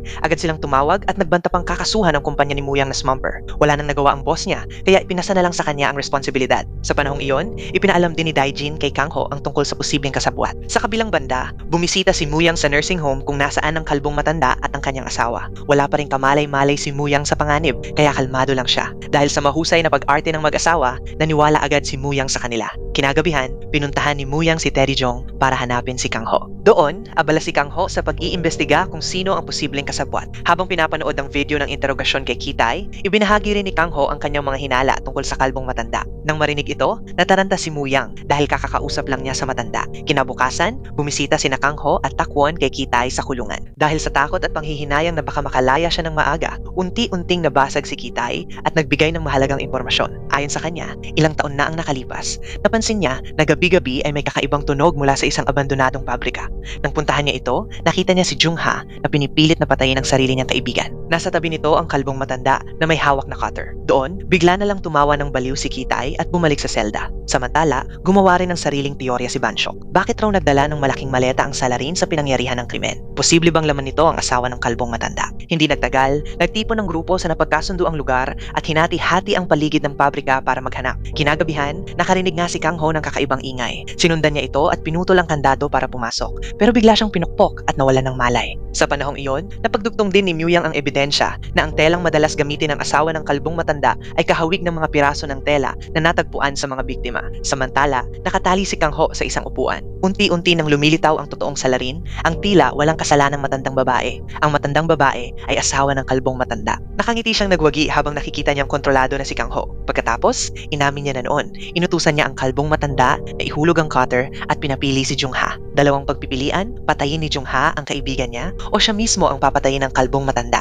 Dahil walang takas, napilitang saktan ni Jung Ha ang sarili niyang kaibigan. Ang matinding karanasang iyon ang nagtulak kay Jung Ha na mabaliw. Ngunit sa kabila nito, mukhang tuwang-tuwa pa rin ang mag-asawa. Sa galit, minura ni Kang Ho ang dalawang baliw na matanda. Akmang sasalakay ang kalbong matanda, pero biglang tumunog ang sirena ng pulisya, kaya napilitang tumakas ang mag-asawa. Pero sa huli, peke lang pala ang sirenang iyon na gawa ni Takwon. Nang makalabas sila, agad na hinabol sila ni Kang Ho. Ngunit nakatakas pa rin ang mag-asawa. Dumating din si Teddy Jong at ang kanyang grupo sa lugar, pero huli na ang lahat. Ilang minuto ang lumipas, dumating din ang hepe ng pulisya upang inspeksyonin ang lugar. Pero matapos muling suriin ng forensic team ang ebidensya, wala silang natagpuan kahit anong bakas. Dahil dito, naniwala ang hepe ng pulisya na nagsisinungaling si Kang Ho. Pagkatapos, pinagalitan niya si Kang Ho at sinabing nahuli na raw si Nakitay at ang idiot, kaya dapat tumigil na siya sa paglikha ng gulo. Iniisip pa ng hepe na sinaktan lang ni Kang Ho ang sarili niya sa ulo. Sa sobrang inis, sumagot si Kang Ho at nakipagtalo, pero puro reklamo lang ang kanyang nakuha bilang sagot. Sa labas, nagkagulo rin ang mga reporter, kaya tuluyang nagkawatak-watak ang usapan. Pagbalik sa base, si Banshok ang nagbigay ng paunang lunas kay Kang Ho. Hindi na makakaasa sa pulisya, sarili na lang nila ang kailangang umasa. Samantala, habang tinitingnan ang mga nakuhang video, napag-aralan ni Banshok na ang matandang babae ang tunay na nag-uutos, habang ang mga tauhan niya ang gumagawa ng pagpatay. Isa sa mga tauhang iyon ang tumumba kay Kang Ho. Ang mahalagang tanong, bakit sobrang tapat ng mga malalakas na kabataang iyon sa matandang babae? Dahil suspendido si Kang Ho, si Daijin ang pumunta sa bahay niya upang makipagkita. Ipinakita ni Daijin ang mga peking ebidensya tungkol sa negosyo ng kalbong matanda. Natuklasan din niya na dati palang magkasama sa isang ampunan ang kalbong matanda at ang asawa nito. Dahil dito, nagtungo sina Myuyang at Takwon sa dating direktor ng ampunan para magtanong. Noon, ang matandang babae ay naging nurse, habang ang kalbong matanda ay janitor. Malaki ang agwat ng estado nila, kaya hindi sila maaaring maging mag-asawa noon. Balikan ang mahigit 10 taon, aksidenteng natabig ng isang batang lalaki ang mga gamit ng matandang babae. Sa panlabas, nagpakita siya ng awa, pero sa gabi, siya mismo ang lihim na nagpalabas sa bata. Nakita ito ng kalbong matanda, pero tumalikod lang siya na parang walang nakita. Habang nagwawalis, aksidenteng nasugatan ang kamay ng kalbong matanda at doon niya unang napansin ang dugo. Mula noon, tila natutuwa siya sa kulay ng dugo. Minsan pa nga, pininturahan niya ng pula ang buong pader, kaya pinagalitan at sinaktan siya ng kanyang mga nakakataas. Lumabas na ang kalbong matanda ay colorblind at tanging kulay pula lang ang malinaw sa kanya.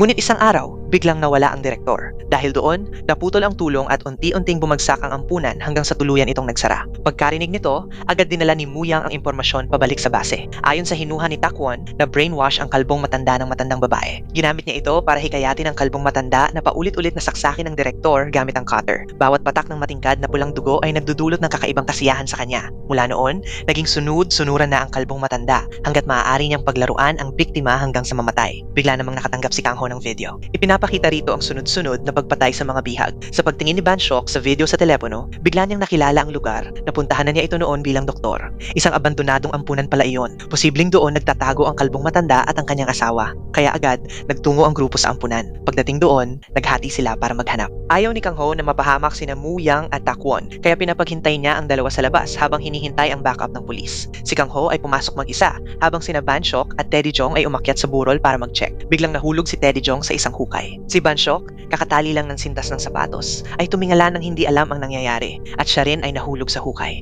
Nang hindi sila makalabas, humiga na lang si Banshok at tinitingnan ang langit na parang walang pakialam. Si Teddy Jong naman ay pilit na umaakyat, pero walang reaksyon si Banshok. Hanggang sa maramdaman niya ang takot ng magsimulang gumapang ang mga insekto sa paligid nila. Ang mga sigaw ni na Banshok at Teddy Jong ay nakatawag ng pansin. Akala nila may sasaklolo, pero ang dumating ay ang mga tauhan ng matandang babae. Sa oras na iyon, ang matandang babae ay masayang kumakain ng marangyang handa. Bawat pagtatapos ng oras, inuutusan niya ang kalbong matanda na pumatay ng isa. At sa mismong sandali ng panganib, dumating si Kang Ho sa tamang oras. Sumang-ayon si Kang Ho na itaas ang kanyang mga kamay at sumuko para mailigtas ang mga bihag. Pero kalaunan, lumabas na naloko siya. Ang mga taong akala nilang biktima ay mga tauhan pala ng matandang babae. Mula pa pagkabata, pinalaki sila sa loob ng 4 na pader. Dahil dito, hindi nila alam kung ano ang tama at mali, at puro utos lang ng matandang babae ang sinusunod nila. Maya-maya, pati sina Myuyang at Takwon ay hinilarin rin pababa. Sa puntong iyon, pinag-iisipan ng matandang babae kung sino ang uunahin. Nang marinig ito, nagmakaawa si Kang Ho na siya na lang ang unahin at patayin. Pero hindi inaasahan na pagdesisyonan ng matandang babae na si Takwon ang unang tatamaan. Kahit pilit na binibila ni Kang Ho ang oras para dumating ang backup, walang habas pa ring sinugod ng matandang babae si Takwon. Sa isang malalim na hiwa, bumagsak si Takwon sa sakit habang dumudugo ng gusto. Kasabay nito, sina Banshok at Teddy Jong ay dinadala ng mga bata papunta sa kuta ng matandang babae. Biglang kumilos si Teddy Jong at nilabanan ang mga nakapaligid para makatakas. Iniisip niyang makakapasok siya para iligtas ang grupo ni Kang Ho. Pero hindi inaasahan, may isa pang grupo ng mga kalaban na biglang sumulpot mula sa kung saan. Sa ibaba, patuloy pa ring sinusubukan ni Muyang na patagalin ang oras upang magamit ni Kang Ho ang buto ng baka para makatakas. Pero dahil sa sobrang dami ng sinasabi ni Muyang, tuluyang nawala sa sarili ang matandang babae sa galit. Agad siyang sumugod at sinakal si Muyang. Habang halos mawalan na ng hininga si Muyang, nakalabas si Kang Ho at napigilan ito. Nakita ito ng mga bata kaya sabay-sabay nilang inatake at pinigilan si Kang Ho. Isa-isa man niyang pinabagsak ang ilan. Sobra ang dami nila kaya napapagod na rin siya. Sa sandaling iyon, nabasag ni na Banshok at Teddy Jong ang pinto at pumasok. Sa tulong ng lahat, kahit papaano ay bumuti ang laban. Pero marami pa rin ang kalaban kaya hindi nila ito lubusang napigilan. Buti na lang at dumating din ang mga tauhan ni Teddy Jong bilang suporta.